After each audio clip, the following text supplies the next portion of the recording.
So hello everyone, welcome back again to your YouTube channel study of Bengal. দেখো বন্ধুরা, আজকে আমরা এই ভিডিওতে আলোচনা করবো ডাব্লিউবিজি 2025 এর অ্যাকচুয়ালি এলিজিবিলিটি ক্রাইটেরিয়া কি, এবং তার সাথে সবচেয়ে গুরুত্বপূর্ণ যেটা জিনিস সেটা আলোচনা করবো যে তোমাদের ক্যালকাটা ইউনিভার্সিটি আন্ডারেও একটা এলিজিবিলিটি ক্রাইটেরিয়া থাকে, জেইউ আন্ডারেও একটা এলিজিবিলিটি ক্রাইটেরিয়া। যে কোনো ইঞ্জিনিয়ারিং কলেজে ভর্তি হতে গেলে বা ফার্মাসি কলেজে ভর্তি হতে গেলে একটা এলিজিবিলিটি ক্রাইটেরিয়া থেকে থাকে, যেটা হয়তো অনেকে জানো না।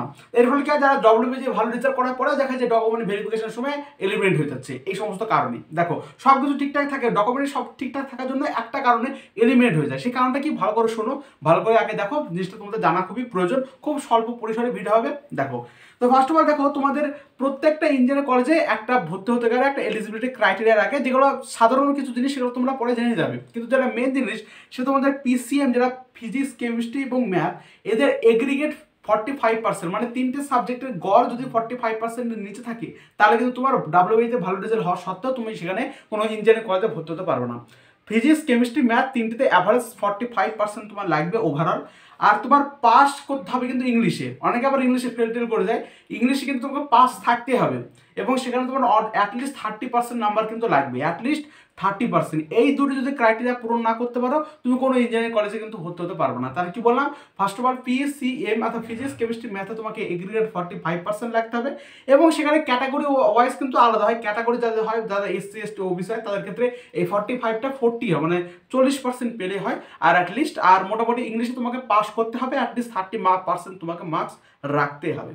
কিন্তু ক্যালকাটা ইউনিভার্সিটি আন্ডারে কিন্তু আর যত সমস্ত ইঞ্জিনিয়ারিং কলেজ প্রায় একই, প্রাইভেটের কথা আমি বাদ দিলাম, আর যত সমস্ত সরকারি engineering college, government engineering college আছে, সেগুলো প্রায় এই একই এলিজিবিলিটি ক্রাইটেরিয়া দেখায়।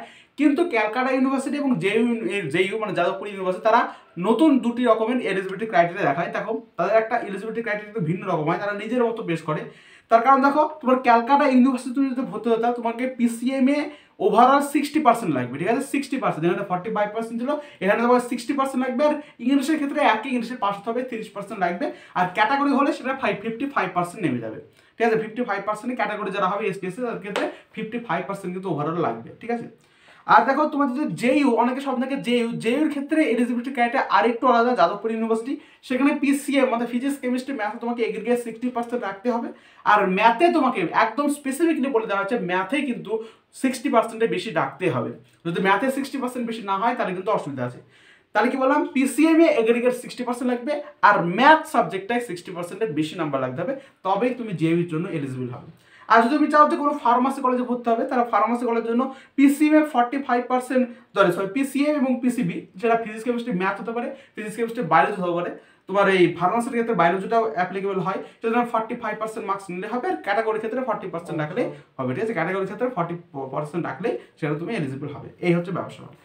আর এমনি তোমার যদি তুমি এখন ডাব্লিউবিজি এর ফর্ম ফিল আপ অলরেডি চালু হয়ে গেছে, তোমরা জানো যে তোমাদের ফর্ম ফিল আপ চলবে 22 জানুয়ারি থেকে শুরু হয়েছে, আর তোমার 23 ফেব্রুয়ারি, প্রায় 1 মাস অবধি তোমার ফর্ম ফিল আপ চলবে। তোমরা রেজিস্ট্রেশন একটু ধীরে সুস্থ মিডিল টাইমে, অর্থাৎ এখন যাওয়ার দরকার নাই, মিডিল টাইমে গিয়ে রেজিস্ট্রেশন করাই বেশি বেটার হবে। একদম খুব শেষও করবো না, জাস্ট মিডিল টাইমে। আর এক্সাম তোমাদের ডেট অলরেডি অ্যানাউন্স করা হয়ে গেছে, 27 এপ্রিল হচ্ছে তোমাদের এক্সাম হবে। তো এই হচ্ছে বিষয়বস্তু, ঠিকঠাক করে করবে। আর এলিজিবিলিটি ক্রাইটেরিয়া, এমনি তোমার রেজিস্ট্রেশন করতে তোমাকে জাস্ট ইন্ডিয়ান সিটিজেনশিপ মানতে হবে, অর্থাৎ তোমাকে ইন্ডিয়ায় স্থায়ী বসবাস করতে হবে, ভারতবর্ষে, এবং ক্লাস 12 এক্সাম তোমাকে পাস করতে হবে, বা ক্লাস 12 এক্সাম তুমি পাস করেছো, এবার পাস করে দিচ্ছ, বা ক্লাস 12 এর সাথে দিচ্ছ, বা ক্লাস 12 পরে তুমি যে বছর দাও না কেন, তুমি এলিজিবল হয়ে যাবে, ঠিক আছে? আর তোমার মিনিমাম এজ তোমার 17 ইয়ার্স লাগবে। তোমার 31/12/2008 এর আগে তোমার জন্ম হলেই তোমার কিন্তু এই পরীক্ষার জন্য তুমি এলিজিবল হবে। জাস্ট সিম্পল ক্রাইটেরিয়া, যে এখানে তোমার এলিজিবিলিটি ক্রাইটেরিয়া এই যে কোনো রেজিস্ট্রেশনের ক্ষেত্রে সিম্পল, সবাই বেশিরভাগ সবাই ইন্ডিয়ান সিটিজেনশিপই পালন করবে, থাকবে। আর এই যেগুলো তোমার বললাম, যেগুলো প্রত্যেকটা ইউনিভার্সিটি অনুযায়ী কিন্তু আলাদা আলাদা হয়, সেগুলো তোমাকে একটু মেনটেন করো, মানে দেখালাম। আর বাদ বাকি যত সমস্ত এরপর থেকে ডাব্লিউবিজি ইনফরমেশন আমি এই চ্যানেলের মাধ্যমে তোমাকে দিতে থাকবো।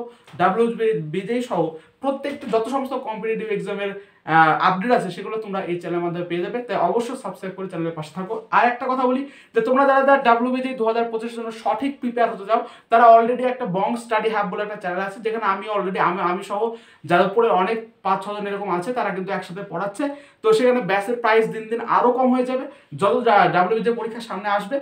তাই যাদের সামর্থ্য হয়, তারা কিন্তু অবশ্যই, সে যদি প্রপার গাইডেন্স অনুযায়ী চলতে হয়, তারা অবশ্যই সেই বং স্টাডি হ্যাব চ্যানেলের মাধ্যমে তোমরা সে ব্যাচকে অ্যাফোর্ড করতে পারো। 100 ডে চ্যালেঞ্জ ছিল, সেই 100 ডে চ্যালেঞ্জ আমরা অলরেডি গুটিয়ে ফেলবো এবং লাস্ট 3 মাসের জন্য প্রপার একটা অনলাইন ব্যাচ চালু হবে। সেখানে তোমরা যদি জয়েন হতে চাও তাহলে জয়েন হতে পারো, ঠিক আছে। এবং আমরা এখানে শেষ করছি, দেখা হচ্ছে পরবর্তী সুন্দর ভিডিওতে। নানান আপডেট পাওয়ার জন্য তোমরা চ্যানেলকে সাবস্ক্রাইব করে অবশ্যই পাশে থাকো। ধন্যবাদ।